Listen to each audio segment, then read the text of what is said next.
The other day I recorded a succinct video in which I discussed how individual people can be proactive. I know that's not your favorite word. It's not my favorite word either. But I can't think of a better word to use, so I'm going to use that one.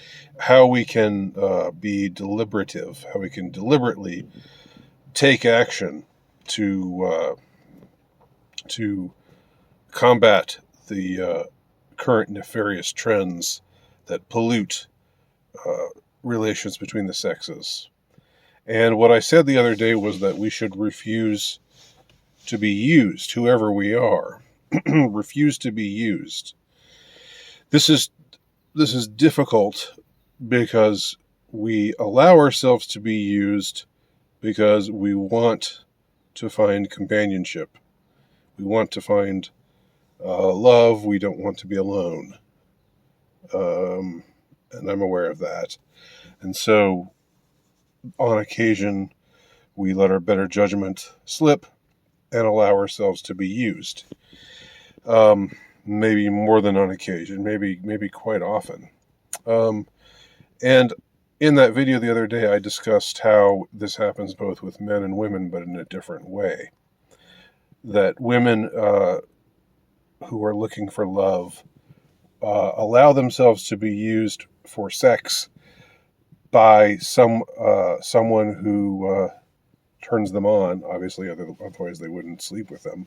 And the kind of men who would turn them on would tend to be the ones who are on the top echelon of like what has been discussed many times.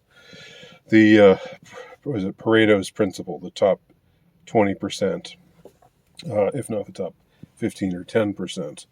They're the ones, going out, establishing harems, essentially. This is, it's like we've gone back to the barbaric pre-monogamy days. And this is what happens naturally when monogamy is no longer the law of the land, when it's no longer socially enforced. You have powerful, rich,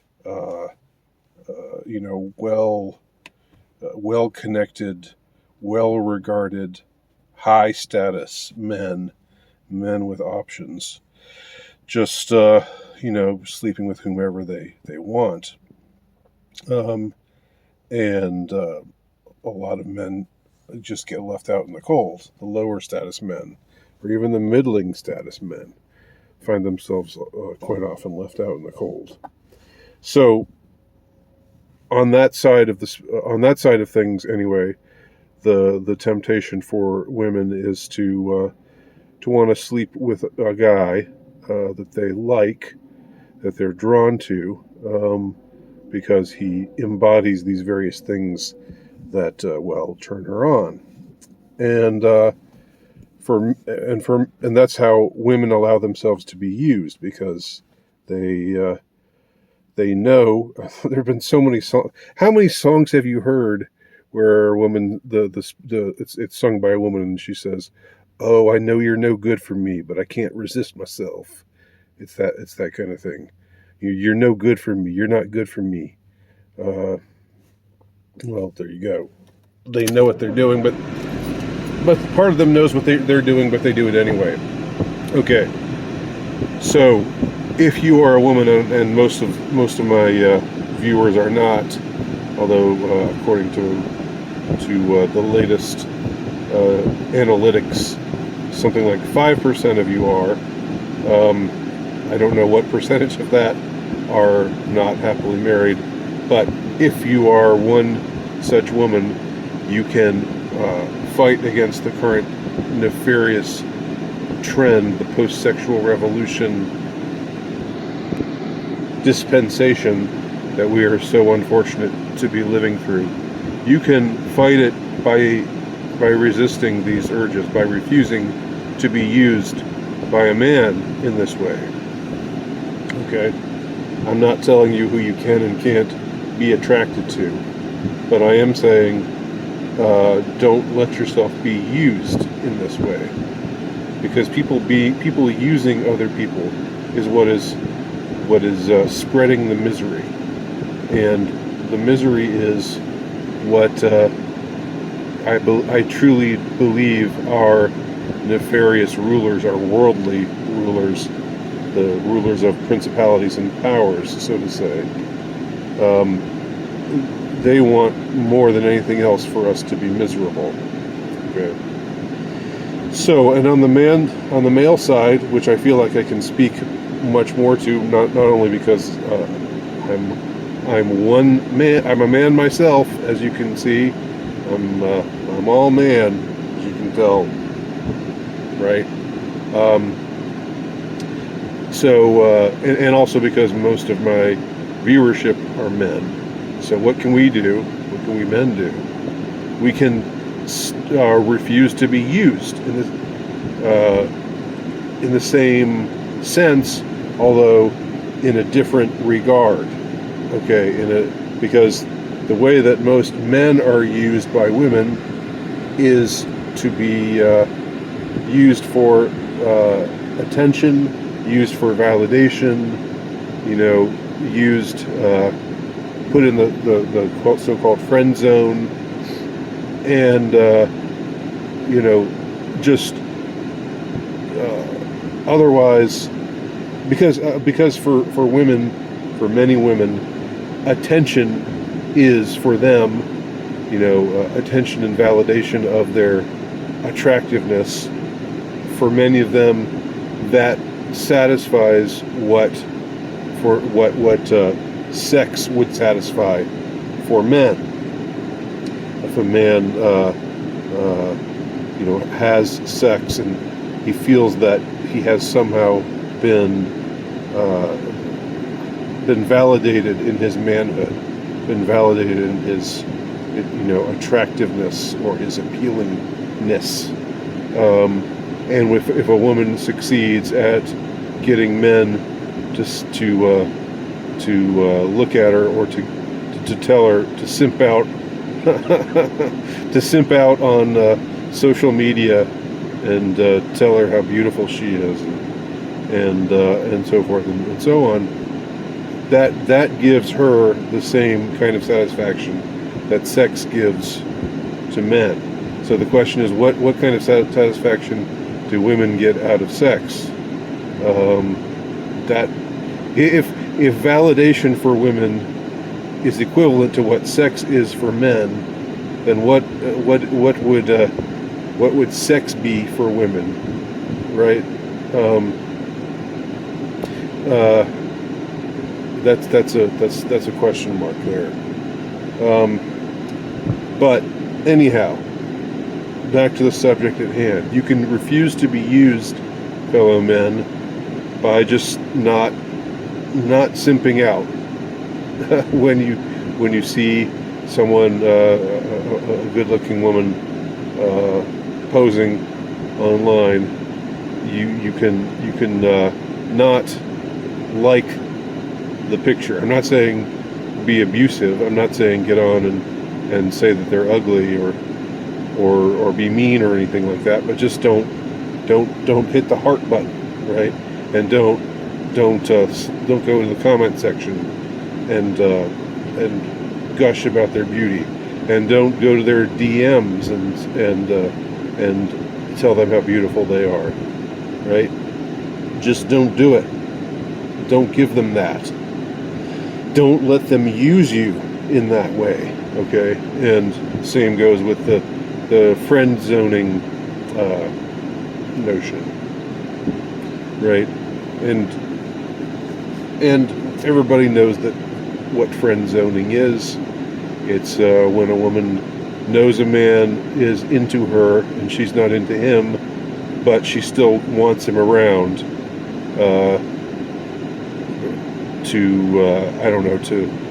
to serve a purpose for her, right? Because she knows she has leverage, and she might not dislike the guy. She might even like him. She might think he's a nice guy, sincerely, but still there is something in the fact that she is keeping him around and leading him on in a way, but then never, never actually giving him, never actually reciprocating. There's something in that is really not a good way to relate to someone else. It's not a proper way to relate to another person. And again, I could, like I was saying in the video the other day, I could make an appeal to the users themselves. I could appeal to the high status men who are forming harems and thus making women miserable. Or I could appeal to the women who are behaving in the way that I'm talking about. Putting themselves out there in a way that to try to attract validation, to try to get validation, to try to get compliments, to try to get attention, or forming relationships with men simply to use them when they know, because they know they have leverage over them. I could make an appeal to the users, but the users, the people who do this, who do these kinds of things, they're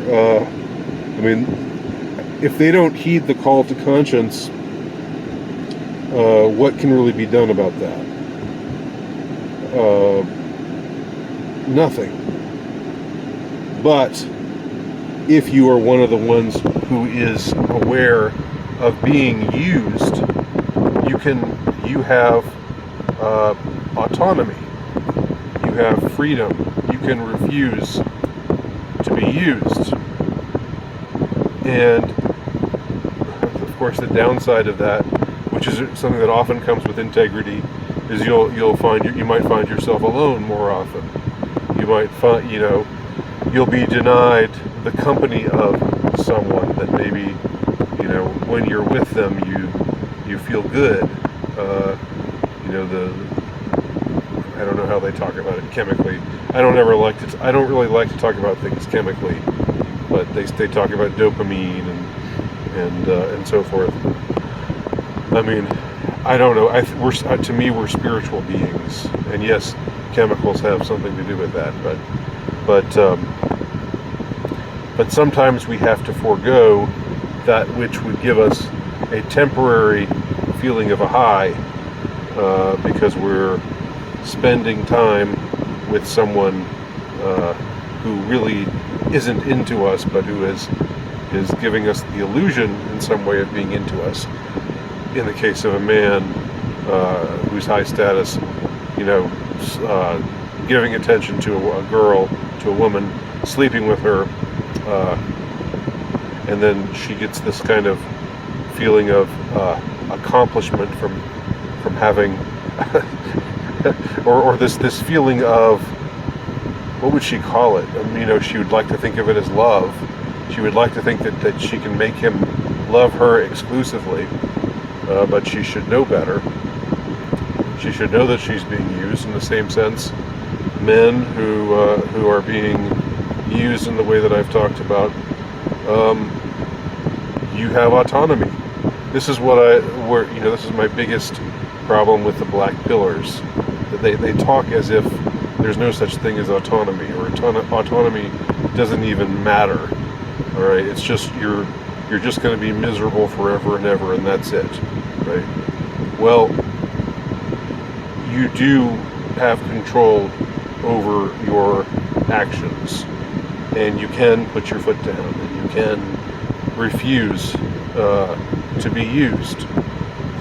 And whether that gets you anywhere in the world, whether that makes any difference as far as human relationships go, or as far as the advancement of yourself goes, is really kind of beside the point.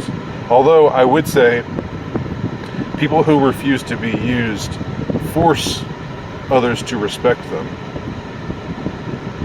Once they make it known that they're not going to be used, then the users, the would-be users, look at them and say to themselves, well, I guess I can't use him, or I can't use her. I better move on to somebody who I can use. So in that sense, it does, you do gain a certain reputational ascendancy, even if that reputational ascendancy doesn't gain you status or whatever, or if that's what you're looking for. That's not what I'm about. It's never been what I've been about. It's never been what I've been writing about. My series, my trilogy was Ruminations of a Low Status Male. It wasn't how to become a high status male. My series was the final solution to the incel problem. It wasn't to say,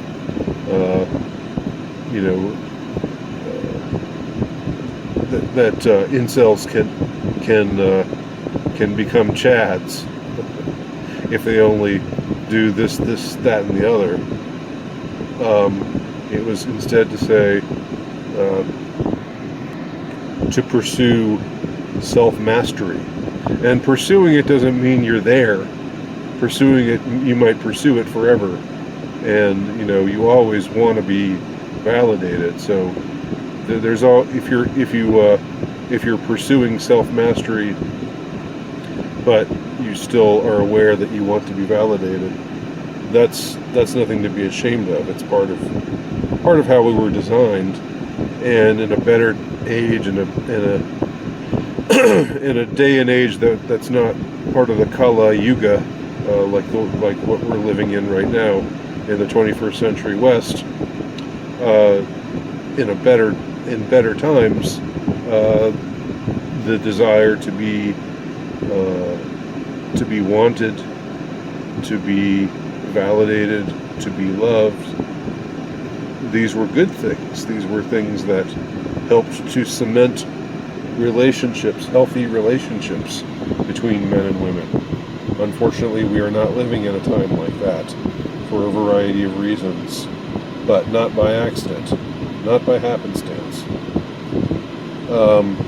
Nevertheless, these are things we can do, and I think you should take what I have to say seriously here, because I think what I'm saying is valid, and it can have a powerful impact upon your life to make these kinds of decisions, to refuse to be used. All right? So that's where I'll leave it. I felt like elaborating a bit more on that video, that succinct video that I recorded a few days ago. Thank you for watching. My name is Andy Nowicki. Please check out my work at altrightnovelist.com. You can also find my latest book, The Insurrectionist, at terrorhousepress.com.